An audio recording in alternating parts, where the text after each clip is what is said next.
opisina sa senior citizen. Sa diin, nagakalipay ako sa pagpinsan nga ang project ni Mayor Jeep Patrick E. Mabilog, ang Green and Clean. Sa diin ang ginimplementar paagi sa basura ni Lula ay ginto. Isa pagid niya ka project ang ginakalipay namon amo ang senior city tour guide.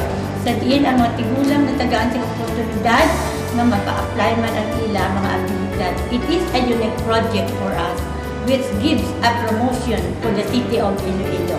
Ako si Rizal Alido sa ICLA Oda. Nagakalipay kami sa transport sector. Sa pag-aksyon dayon ng mayor sa among problema sa rin naghatag sa kataway kay Glinong sa atong traffic watery sa syudad sa Iloilo.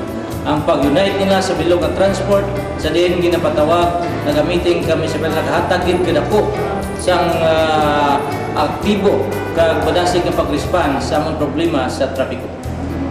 Ako si Bernita Sabidala sa Lakas Halong, parent leader sa Corpus. Nagpasalamat din ako gid ang akong advice sa programa ni Mayor. Nakabulig sa amon pagkabulig ang nakadugang man panggasto sa pag-eskwela sa akong kabataan.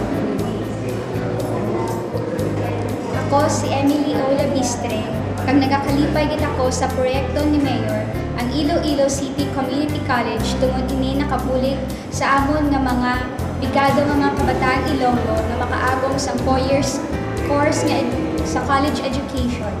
Kag ini makabulig man sa amon nga mapauswag ang amon mga kaugalingon sa ulihi kag sa amon mga pamilya. My school, my future. Iloilo City Community College.